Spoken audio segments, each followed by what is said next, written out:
Are we on? Hey, everybody. It's your boy, Terry. Sorry, it's been a couple days. As you can hear, I'm still nursing a very sore throat from Saturday night, which was a great time. Billy Joel Night, Part 1. Part 2 drops on May 12th. Drops. I sound like one of the kids, right? But I just wanted to pop in for a quick video. I don't want to go more than a couple, 3 days between. I want to do 2 or 3 videos a day. I don't always find the time, even though I don't have a job. Sometimes it's hard to find 20 minutes to throw one of these together. I don't have a job yet, full-time. You know what I'm talking about. Anyway, a couple things in the possibility pipeline of some work coming up. I really can't. I hate to keep being disingenuous. That's not the word. Unclear. See, my brain's still broken from Saturday. I don't mean to be obtuse. That's what I'm looking for. Just some stuff I can't really talk about yet, till some I's get dotted and some T's get crossed. Might involve some writing, which I do enjoy doing. But I just wanted to say thank you to everyone who came out on Saturday. A lot of my Facebook and Twitter, and I guess a few YouTube friends came out on Saturday for Billy Joel Night. The band, I thought, sounded really good. I was in horrible voice. But I'm always in horrible voice for this gig, so I've stopped complaining about it because I worry and I complain and there's pain and I don't feel like. And then I start singing, I get loose, I hear a video, and I'm like, you know what, I guess I sounded okay. It doesn't always feel real good, but I guess it generally comes out okay. But this is the aftermath. I could barely talk at all yesterday, more above a squeak, so this is a major improvement. This voice right here is most of the reason why I do these shows, these Beatles and Billy Joel shows, because we only do 8 to 10 shows a year between the two bands. So I know I don't have a gig the next day or 2 days afterwards, even a week afterwards. So I can just really sell out and give it 100% for that 4 hours I'm on stage. Again, I love singing that Beatles stuff.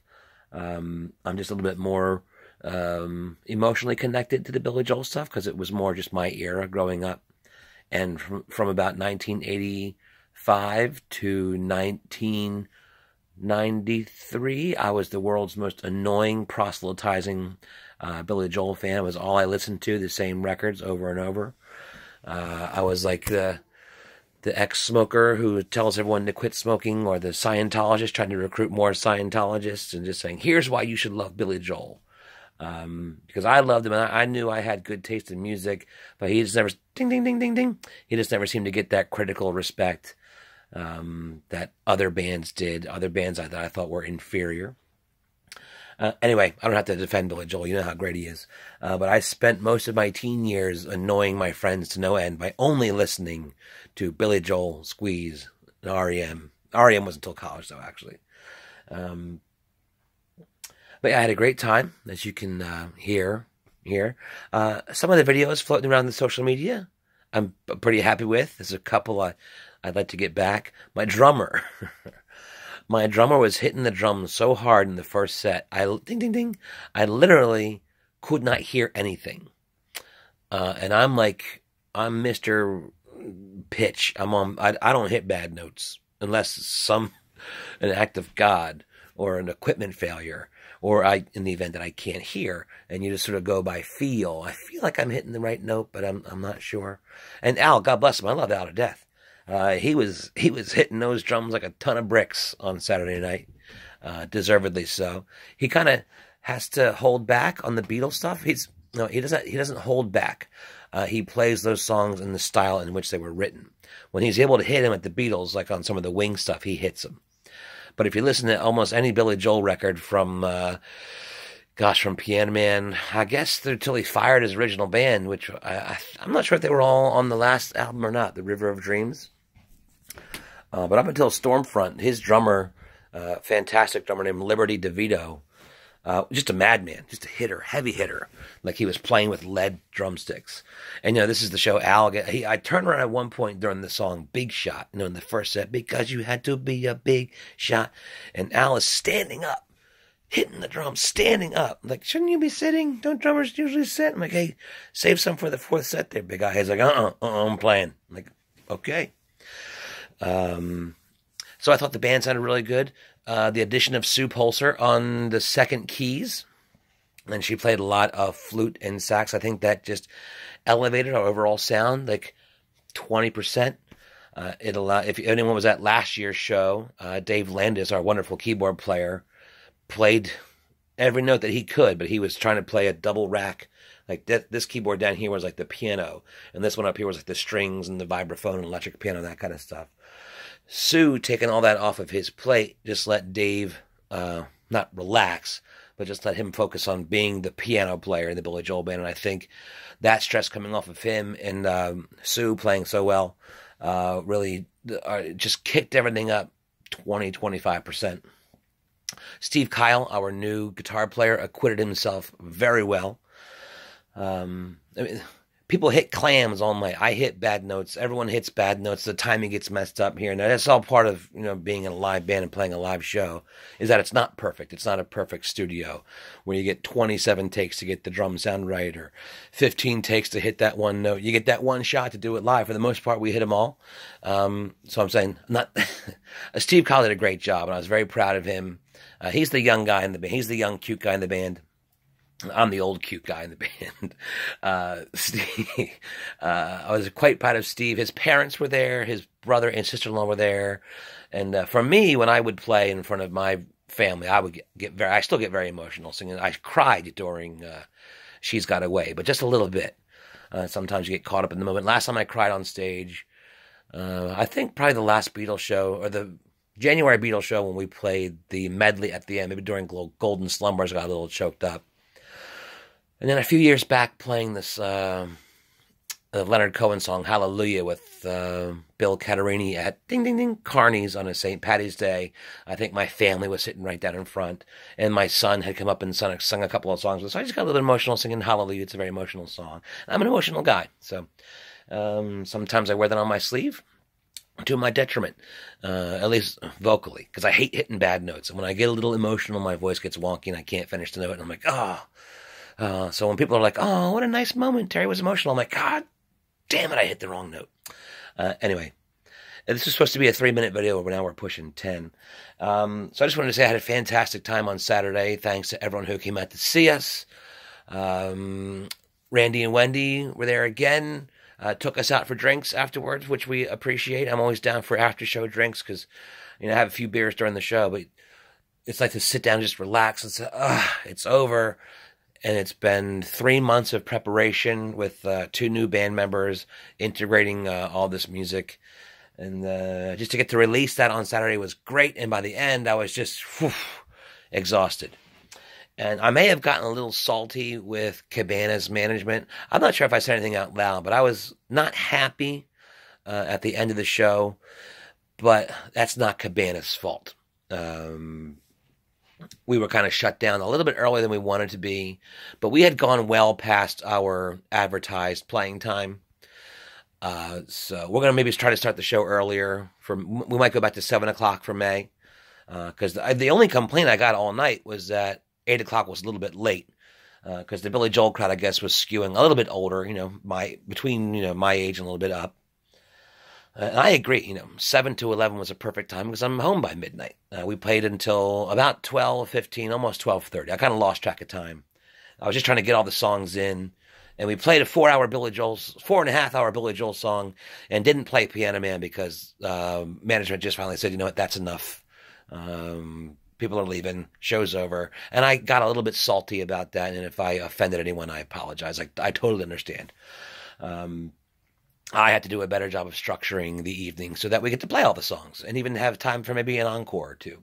I think starting earlier will give us a little bit more time to play with at the end. Also, a special shout out to your girl, Maddie Hogan. She did a fantastic job as our opening act in our set filler. I'm at 10 minutes now. I haven't talked about anything. She was wonderful. I'd known Maddie for a couple of years. From my previous job where she was looking for work, but she was a little bit out of our price range. We've just remained friendly on the Facebook and move in some of the same musical circles. She's currently dating one of my oldest Cape May friends down here. So when the opportunity arose, I forget who asked who. If she asked if she could play at one of the shows, or if I asked her if she wanted to.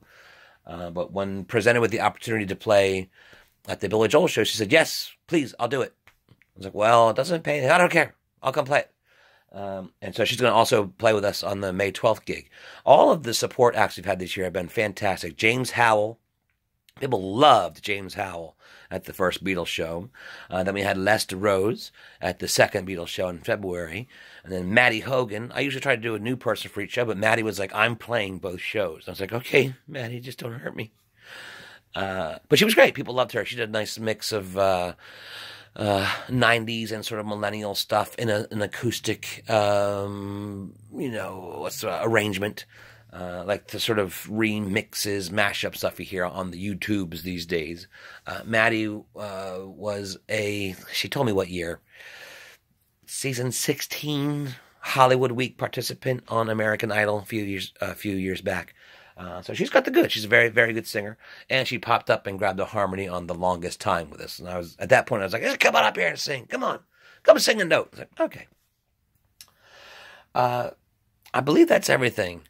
For my Patreon supporters, I finally just got the 2 months of Patreon pledges to vest because I hadn't set the account up correctly to get the money to go to where it's supposed to go through this direct deposit website and application. And I had to put in all the routing numbers and all that. And I'd done it like 7 times, but like 4 times I did it on my phone and didn't save it correctly.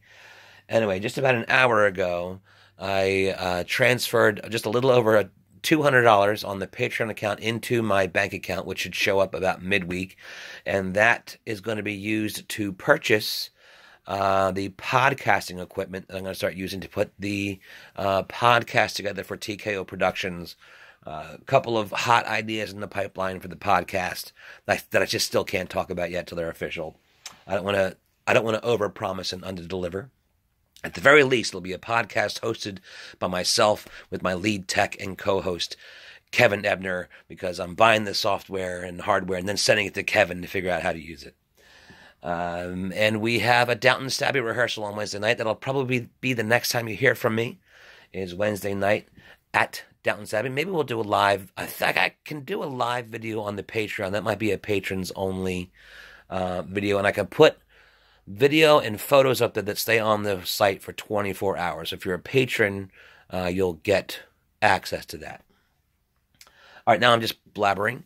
I'm almost finished Beyond the Ice Limit. And it's really good. I'm really, really enjoying it. Took a couple of... It zigged a couple times when I thought it was going to zag. Another cat. There goes the cat. Cat. Can't swing a dead cat without hitting the cat around here.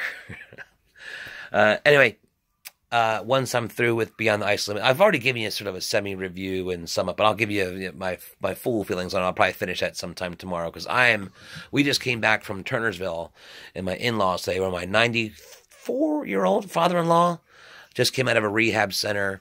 He is home. So it was great to see Sal the Invincible Fiorentino. And many of his kids were there. Hey, Pop, welcome home. We'll see where Sal goes from here, but we were all happy to see him this weekend. And we had a wonderful, relaxing Thanksgiving day. I finished Billy Joel. I went to have drinks with Randy and Wendy and Dave and Sue. I blinked my eyes. I woke up and I was in the car heading to Turnersville yesterday, and then I blinked my eyes and it was today. And now we're home and relaxed, and the cats are now about ready to attack me. So everyone have a wonderful night. Thanks again for your support. Make sure you're subscribed. Feel free to share these, recommend these to your friends. Hit the bell for notifications, and you'll know whenever I put a new video up. Aaron, we're glad your puppy's okay. That cute little bugger. Until next time. Be good. Oh, yeah, that's it. Good night. Be good.